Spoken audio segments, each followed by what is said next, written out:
The biggest revival event is coming to Black Ops 2. It seems like Black Ops 2 is trying to be revived. There's finally been an increase of more players getting onto Xbox 360 and PS3. And now with the graduating class of 2026 coming out and summer kicking in, I feel like this would be a good time for everybody to get back and help revive these Call of Duty games. I want to make a quick shout out to people like Merc Music, Cobatine, COD Classic, Fortunate FL, and a quick shout out to my group that plays with me. I appreciate y'all. Please check out their channels, go support them, and join their community at your own discretion. And please be respectful. Now, I know there's a lot of you out there that also play in the 360 and PS3 community, and I appreciate you guys too. I'm sure you guys are aware now, there are a lot of people that are trying to make a comeback for the old online communities for PS3 and Xbox 360. The new Call of Duty games aren't doing that great, especially with the new Modern Warfare 4 trailer out. It doesn't seem that appealing to other people. Within the most recent months, Xbox has been releasing exclusive deals on the Game Pass and offering new members to come and subscribe to the subscription. But one thing I do want to clarify is Call of Duty, it's not safe. There's actually malware and a lot of people that are actually trying to get your information. And it's worse than you guys think. Getting back into Black Ops 2, I have made videos about the connection issues, the lack of management from Activision or Call of Duty themselves. I mean, nowhere is safe to play. There's no reliable servers anywhere other than maybe PC players joining on Plutonium or any other third-party servers. Now, I have given my own opinions about the amount of modders, hackers, and people trying to host trick-shotting lobbies, which kills the game. I'm going to be diving in a little bit about some information if you guys missed out. Since Xbox now owns Call of Duty for these last few years, it's starting to get sloppy and they're not maintaining it like they used to. I'm not sure how you're going to promote it if you won't keep it fixed. This goes for other games. Recently, a creator by the name of Habibo uploaded a 2-minute video showing how bad Call of Duty really is on Steam. I want to say please check out his channel, the link will be down in the description. You can see that there are definitely so many exploits out there that are just ruining the game for anybody trying to play on these games. Call of Duty should be accountable for all this malware that's going on. It's ridiculous. And this really all ties back with Xbox and Microsoft, really. Now, I want to say that the whole community is split in between console and PC players, with the PC players playing on stuff like Plutonium, which I totally understand, but I am more of a console person. I always like to play with handheld controllers, and that's just sort of my thing. I also like to play with some of my friends who aren't able to afford a PC. I'm sure you guys have heard by now that MW4 trailer is out. I think there's a split between the community and the franchise. Before I go into it, I already saw the trailer for MW4. I immediately scrolled to the comments, and it was nothing but negative things to say about the game. The whole plot is thrown out. The boat's out of control. I feel like this is just another sad attempt of Xbox trying to make another boring story. Now, let me tell you this. When I used to play the original trilogy, they introduced a whole set of characters and actually built around this storyline and made a foundation and created what we have today. But it's quite disrespectful to see what the franchise did. The studios aren't doing a good job. They're using AI, and I'm just kind of completely tired of this.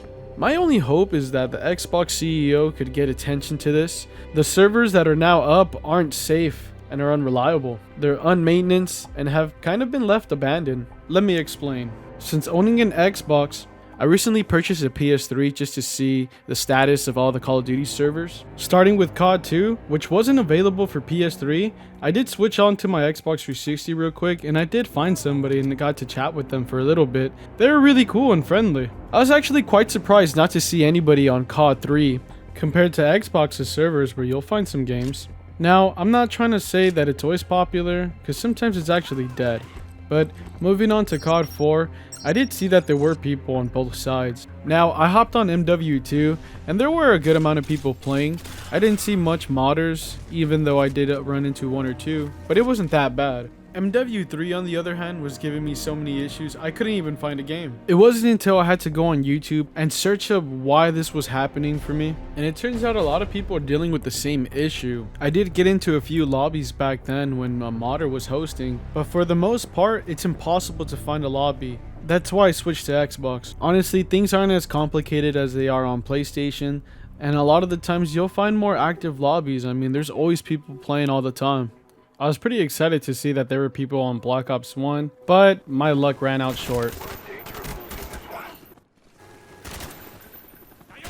Now, unfortunately for Black Ops 2, I ran into a lot of issues and it was starting to get really annoying. I guess these issues have been like this since 2018 from an update. You're gonna have some issues trying to load up some of these games.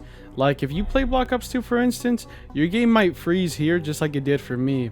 I saw another YouTube video on how to fix it, and I just want to say, I think this is just too much to go back and just play one game. World at War had its fair share of people, but honestly, now a game I want to bring up was AW, and I was surprised to see people there, because actually it's pretty dead on Xbox 360.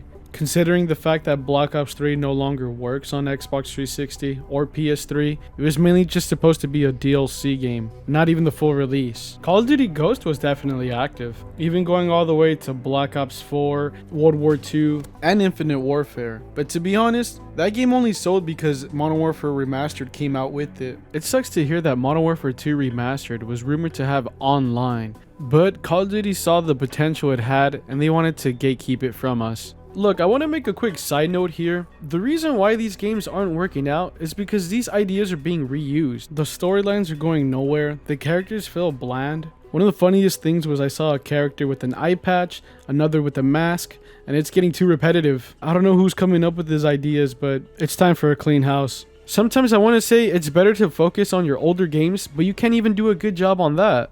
And now, with this new game coming out, it sucks to say I have no faith in this franchise. And it's not that it's getting to my liking, it's that it's not getting to any of the community's likings. It's just, where are they going with this? Do you think it's right for Xbox to promote the Game Pass? Now, apart from PlayStation, Xbox really does hook it up with the discounts. I can't lie. That's kind of why I switched back to that. I'm gonna leave PC out of this conversation. I understand that they have plutonium, but I actually prefer playing on my console. It sucks because since I do own the Game Pass, I actually bought COD 4 on sale, and the minute I got on there and played my first game, I immediately got my classes reset, my stats reset, and they were actually bugged out. I couldn't even unlock them, so not only did I start off from level 1, they had pretty much bugged out my classes so that I couldn't unlock or use certain guns, which was pretty annoying, and I had to stick with the preset classes. And again, I want to thank Xbox for promoting this on the Game Pass, making my stuff unplayable, also getting my IP exposed multiple times. Now, let's get back to real-time events. The new games are utterly garbage. We're 4 games into the series, and nobody is hyped nor talking about this game or the campaign at all. So what is that telling me? Is Call of Duty really dead? Is that it? Should the studios just move on? One of the things that pissed me off was that Call of Duty were banning people because of the proximity chat or whatever they said. Whatever cuss words you said, you were immediately banned. But funny enough, Call of Duty just happens to promote these characters that actually have dialogue of them saying bad words. So I don't get it. There was this picture that I saw of previous Call of Duty teams that we've had that obviously were successful and just built this prestigious reputation for Call of Duty. But it seems like the corporations have gone too greedy, the storylines are just plain and boring, and the multiplayers are just repetitive. I'm not trying to talk shit on anybody, but let's just be honest, the standards aren't there. Like I said, 4 games into the series, and we haven't even introduced some good characters yet. Nothing interesting, just the plain old people that we've seen in the past, or just side characters that don't even interest anybody, have no lore, no good backstory to them. And unfortunately, I guess this is what the franchise is now. They are who they are, and there's nothing more out of them that you can expect. But I just want to say, do you guys think Xbox or Microsoft could get in trouble? Do you think they could be sued by people? Because I do want to say, it's not fair for them to list their games full price and promote it to people, knowing that their games are not safe and are not reliable. Like I said, I wasn't here to belittle anybody, but it's just, come on. Call of Duty has dropped the standards on everybody. I do hope the Xbox CEO is aware of this video and aware of what's going on with the games. But I just want to say, I appreciate you guys watching. I'll see you later.